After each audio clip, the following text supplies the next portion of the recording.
আর এবার নজর রাখতে হচ্ছে বরানগরের দিকে। বরানগরে তুলকালাম পরিস্থিতি, বিজেপি সভা শেষে মারধরের অভিযোগ, পুলিশের উপস্থিতিতেই মারধরের অভিযোগ। প্রতিবাদে বরানগর থানার সামনে বিক্ষোভ, সজল ঘোষের নেতৃত্বে বিক্ষোভ বিজেপির।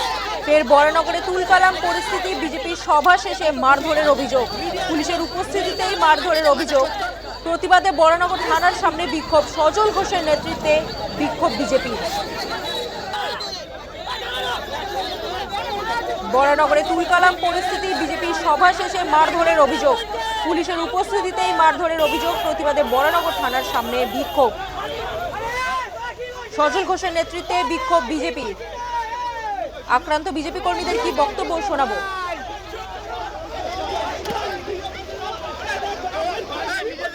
আমরা দুটো সবাই দাঁড়িয়েছিল, ওদের অজয় গুপ্তা ছেলেরা এসে যারা হাতটা মেরেছে, আমরা বিজেপি করি তাই জন্য মারেছে।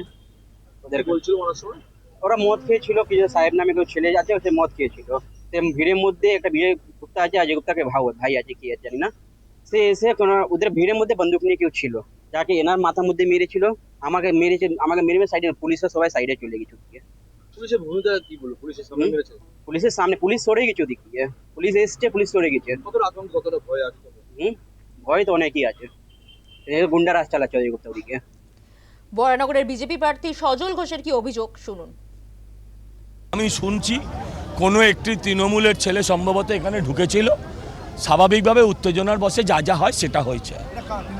আমি দেখিও নি, আমি শুনছি যা, যে তৃণমূলেরই কেউ এখানে কোনো কারণে থানায় এসছে, সে বদমাইশি করতেও আসতে পারে, তার কোনো কারণেও আসতে পারে, জল মাপতেও আসতে পারে, আমি বলতে পারবো না।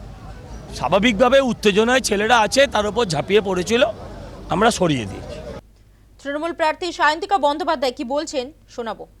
এটাই তো আসলে বিজেপির আসল চিত্র, তাদের গোয়াল ঘরে গুঁতোগুতি তো আজকে থেকে না, এটাই তাদের বাস্তব এবং এটাই তাদের ভবিষ্যৎ, যে তারা নিজেদের মধ্যে মারামারি করেই শেষ হবে। মানুষ তো তাদের সাথে নেই। আর প্রথম যে অভিযোগটা সেটা একেবারেই মিথ্যে, আমার কাছে সেরকম কোনো খবর নেই। কোনো লোকাল ইস্যু হলে এটার সাথে পার্টির কোনো সম্পর্কই নেই। এটা মানে একটা মশাও যদি এসে কামড়ায়, এখন সেই মশাটাও অ্যাজ ইফ টিএমসি করে। আপনি আমার ইন্টারভিউ নিচ্ছেন, আপনাকে আমার সাথে দেখা যাচ্ছে, আপনিও কি টিএমসি করেন? সেটা তো নয়। সায়ন্তিকা বন্দ্যোপাধ্যায়ের এই বক্তব্যের পরই পাল্টা বিজেপি প্রার্থী সজল ঘোষ আরো কি বলেছেন শোনাবো।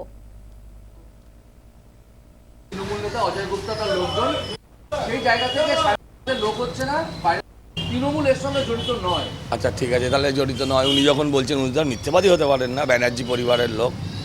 হ্যাঁ, এসব এই ফালতু কথার কোনো উত্তর হয় না, ফালতু কথার উত্তর ফালতু দিতে হয়, সেটা আমার পক্ষে সম্ভব নয়।